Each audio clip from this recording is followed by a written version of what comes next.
announced is quite far-reaching. We believe that it is a blatant attempt to silence critics and stifle dissent, and we believe it is disproportionate and unjustified restriction on freedom of expression and access to information. We believe that the government has other options to try and curb what it is referring to as hatred and misinformation, and definitely to ensure that all lives and property in South Sudan, regardless of who they belong to, are protected. And so there are measures that the government took at the beginning, including trying to curtail people from going to the streets to protest, arresting and detaining people that attempted to protest or protesters, both in Juba and other parts of the country. And so this ended up fueling public anger. And so this shutdown might be counterproductive. It might end up fueling more anger and more dissent. Sounds of the Week on iRadio, your eye on South Sudan. Live from Juba, on air and online. This is iRadio News. Hello, this is iRadio News. I'm Darlington Moses. First, here are the headlines. Civil society activists have called on the government to reconsider the recent ban on social media platforms, describing it as a violation of citizens' freedom of expressions and right to access of information. The first Deputy Speaker of the National Parliament says the Assembly will summon the National Minister of Information and the Director General of the National Communication Authority to explain the recent ban on social media platforms. The National Ministry of Wildlife says 10 women were arrested in Juba yesterday on accusations that they smuggled 200 kilograms of bush meat from Jonglei State. These stories and more will all come to you in this news bulletin with me, Darlington Moses, and now the news in detail. Civil society activists have called on the government to reconsider the recent ban on social media platforms, describing it as a violation of citizens' freedom of expressions and rights of access to information. Yesterday, the National Communication Authority imposed a 90-day maximum ban on social media sites, including Facebook and TikTok, over alleged misuse of the online space. The communication regulator said the directive was prompted by the circulations of violent contents and sentiments as a result of the incident in Sudan's West Medni. Zain, MTN and Digital have informed users that access to Facebook and TikTok will be restricted by the directive. The NCA said the ban on social media platform could be lifted sooner if the situations in the digital space improves. In response, Bol, Executive Director of the Interpret South Sudan, terms the decision to shut down social media as a destructive reaction to the genuine concern of the South Sudanese prompted by the inhuman killing of people trapped in Sudan's civil war. This decision by the government to block social media sites, this decision is unjustifiable, and it constitutes a deliberate infringement on the South Sudanese right of access to information. Very, very unfortunate. I am therefore strongly urging the government to reconsider this blockage of the social media sites and instead educate citizens on the dangers of hate speech, misinformation, and disinformation.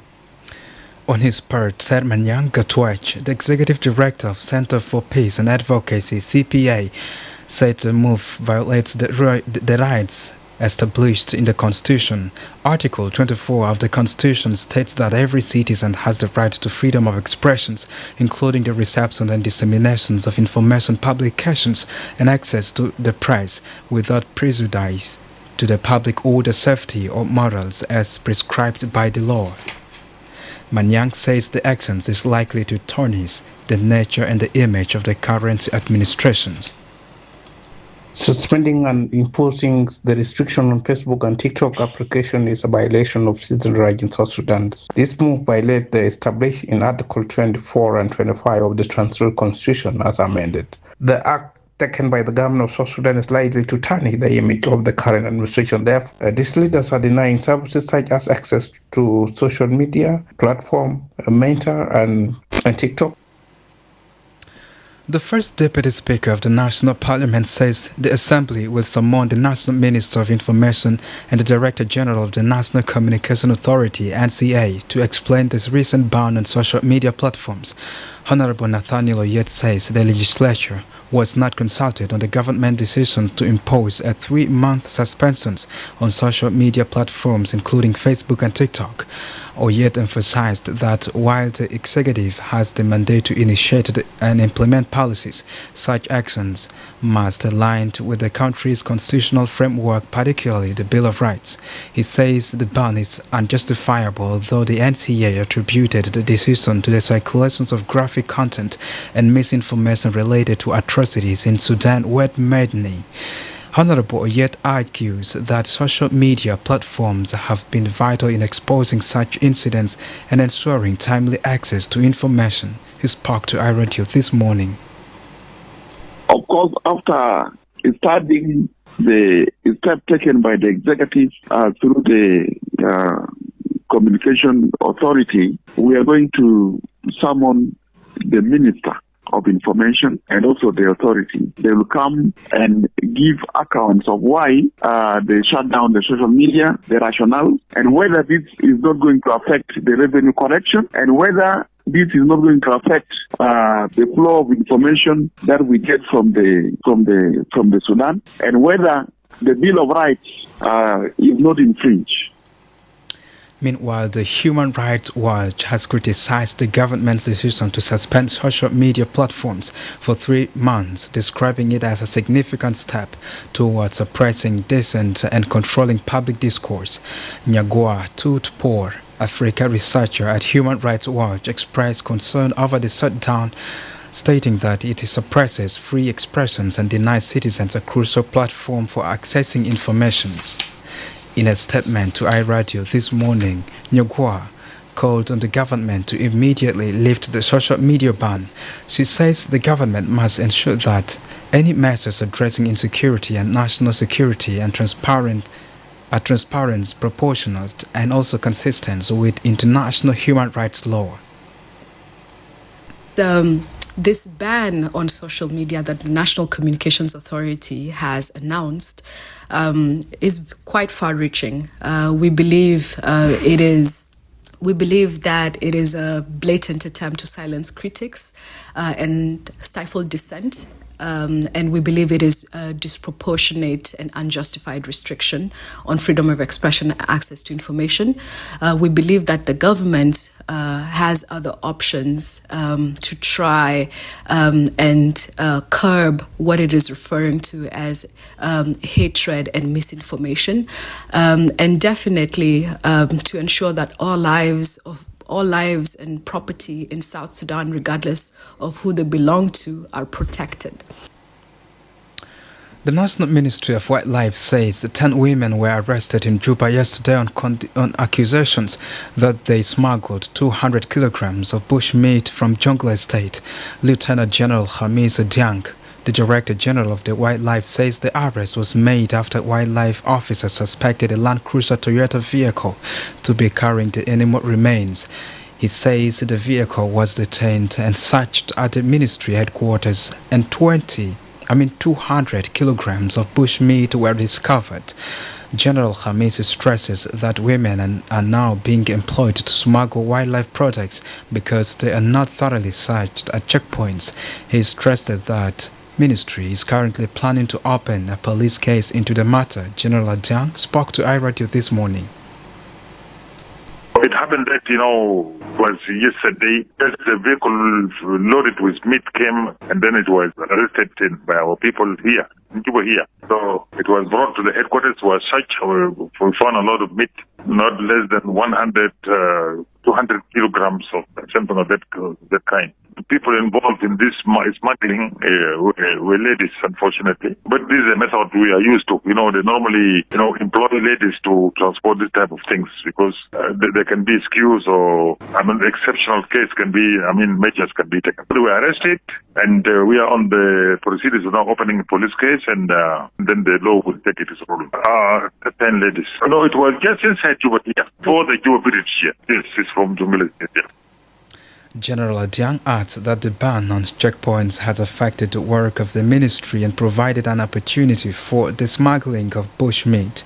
He urges people to refrain from killing the wildlife.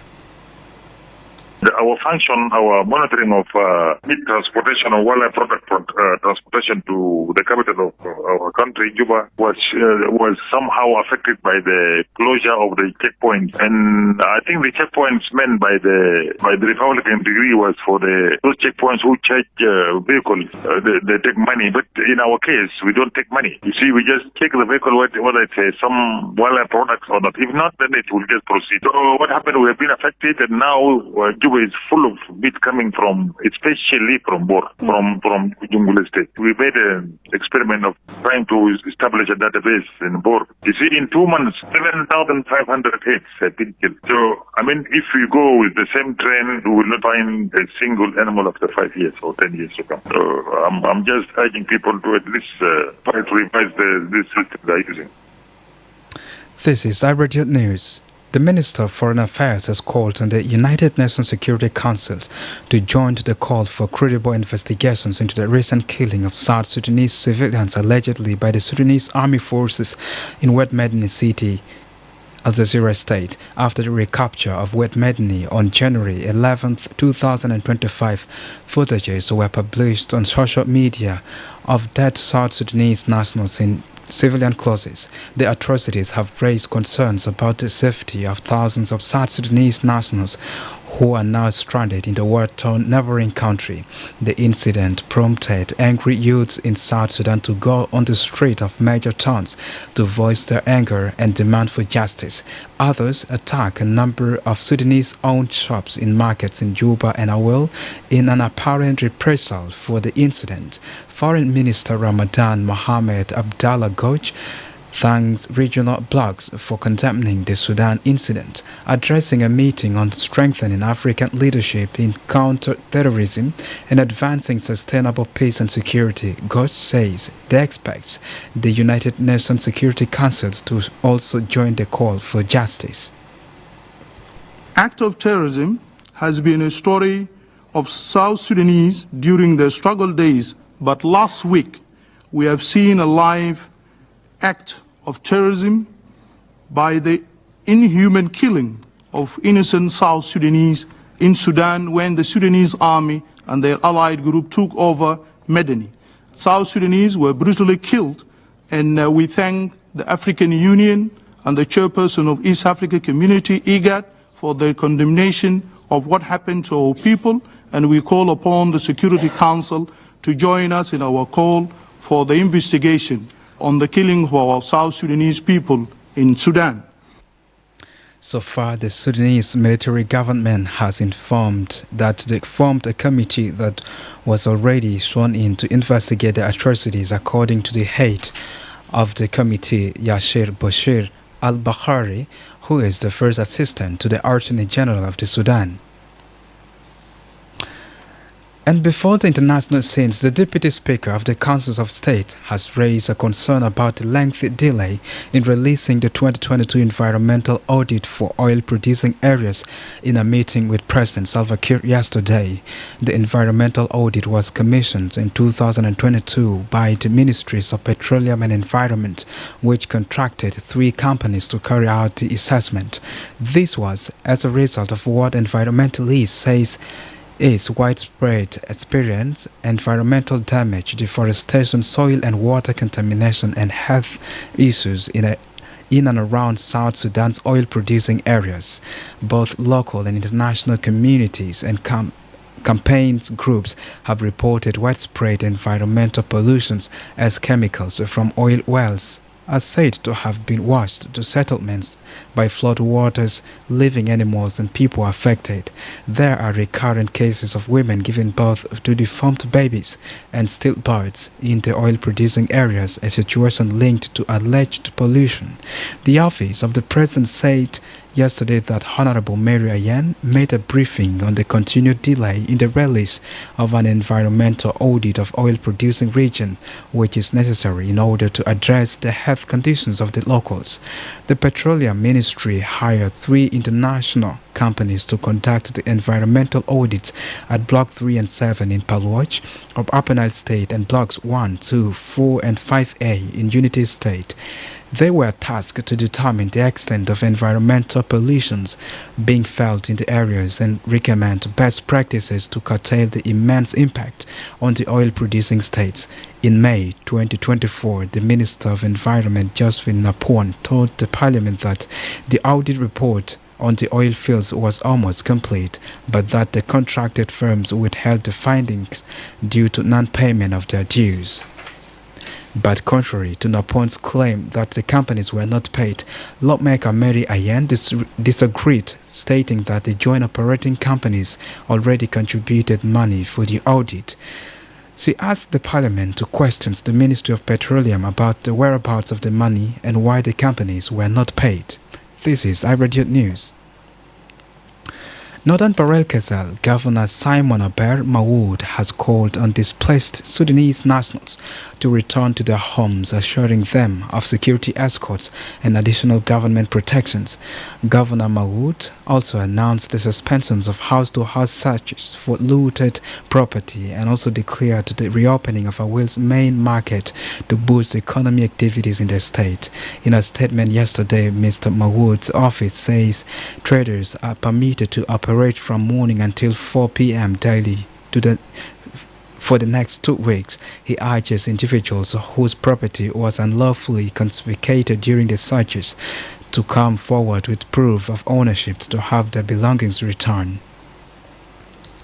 أولا أنا جاي نختزل نيابة الحكومة والشعب بتاع ولاية شمال بحر الغزال لأنه الأصل ده ما في ظل مقصود خالص ونحن كلنا عارفين في كل مجتمع في ناس كويسين وفي ناس ولا زول بيعرف ربنا ولا بيعرف حاجة اسمها إنسانية وده السبب القلانة نكون في الوضع اللي نحن موجودين فوق الليلة فأنا برضو جاي نعقد لكم بين الوضع الآن تسيطر تماما وجاي نقول نحن من يوم الليلة أنا عايز كل زول يرجع بيته العصب طبعا في ناس بيوتهم عرقوا وفي ناس نحبوا دقاقين بتاعهم حتى لو قلنا نرجع البيوت يمكن في ناس ما في المحلات هم بيمشوا فوقه ده بنقعد مع المسؤولين الناس زي السلطان أنا مبارك كنت مع الرئيس الجهلي سيد الفاضل ده بنقعد حكومة مع المسؤولين بتاعكم. The state government added that the violence that occurred last Thursday had displaced more than 2,500 Sudanese nationals in northern Bahr el Ghazal state. Angry youth attacked Sudanese-owned shops in markets on 16 January in apparent reprisals for the killing of South Sudanese citizens allegedly by Sudan armed forces in Wed Medni, Al Jazeera state in Sudan. More than 10 people have been confirmed dead following violent demonstrations across South Sudan, including in Juba, Awil, and other towns, according to the National Police. The Sudanese government has formed a committee that was already sworn in to investigate the atrocities, according to the head of committee Yashir Bashir al-Bakhairi, who is first assistant to the Attorney General of the Sudan. This is iRadio News, and now we are joined in the studio for international stories and sport news by Nyodan William, but international news first. Gabon's Council of Ministers said late on Wednesday that presidential elections will be held on April 12, 2025, marking an end to the military rule that began with the coup on August 30, 2023. A ministerial cabinet meeting minutes released overnight confirmed the scheduling of the presidential election. Under the terms of this decree, the Electoral College is convened for Saturday, 12 April 2025, the minutes say.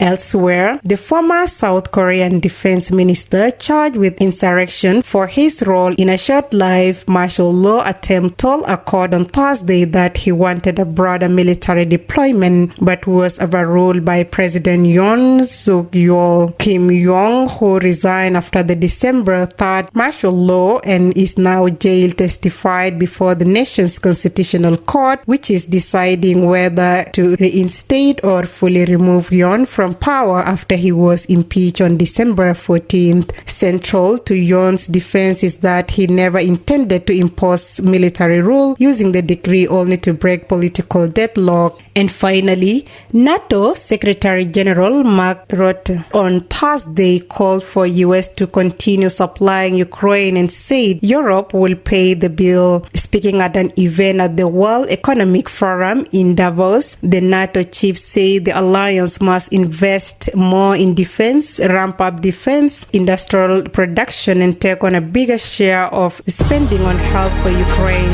That's all in the stories. In South Sudan, Bentiu City has bounced back from their Week 4 loss to Koryambor with an impressive 3-1 victory against Al Hilal Wow in Week 5 of the South Sudan Premier League. The match took place earlier yesterday at the Juba National Stadium. The win reaffirms Bentiu City's strength as they push to climb the league standings. Meanwhile, Al Hilal Wow will need to regroup after this defeat. Holy Family Rumbek is set to face Nile City from Yambion later today, promising another exciting encounter in the league. Elsewhere, Real Madrid have become the first football club to generate more than 1 billion euros in annual revenue, according to analysis by Deloitte. The Spanish club retained top spot in Deloitte's Money League study with revenue of 1.05 billion euros, 883 million pounds from a 2023-2024 season in which they won La Liga and the Champions Leagues. Manchester City are again second with a revenue of 708 million pounds. In England, Arsenal all but secured their place in the last 16 of the Champions League with a comfortable 3-1-0 with a win over Croatia side Dinamo Zagreb at Emirates Stadium. And finally, Jimmy Butler has been suspended by the Miami Heat for the second time in 3 weeks after he missed a team flight to Milwaukee. The 35-year-old forward was suspended for 7 NBA matches by the Heat earlier this month for multiple instances of conduct detrimental to the team. Butler returned from that suspension last Friday but missed a team flight on Wednesday, incurring a further 2-match burn. The Heat, who say they will listen to trade offers following Butler's first suspension, said he will miss games against the Milwaukee Bucks on Thursday and the Brooklyn Nets on Saturday. Butler, a 6-time NBA All-Star, joined the Heat from the Philadelphia 75ers in 2019. That's all in the world of sport, and now back to you, Darlington.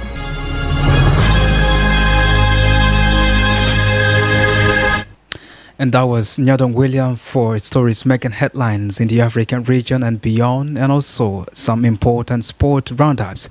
Thank you so much, Nyadong William. This is iRadio News. And now to end the bulletin, let's have the recaps on the top stories once again.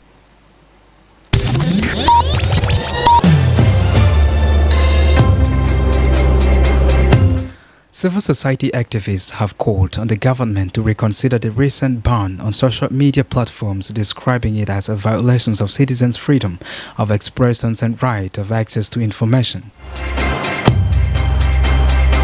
The first Deputy Speaker of the National Parliament says the Assembly will summon the National Minister of Information and the Director General of the National Communication Authority to explain the recent ban on social media platforms. And the National Ministry of Wildlife says 10 women were arrested in Juba yesterday on accusations that they were smuggling 200 kilograms of bushmeat from Jonglei State. That's the end of iRadio Afternoon News. If there's a story or an event you'd like iRadio to cover or report about, please send us a text message on +211 925 287 870. It's also a WhatsApp number. Follow us on X at iRadio Juba, like our Facebook page iRadio. Subscribe to our YouTube channel at iRadio South Sudan. You can also visit our website and listen to us online at www.iradio.org. Stay tuned for news in Arabic at 1/2 the hour. I am Darlington Moses. Thanks for listening.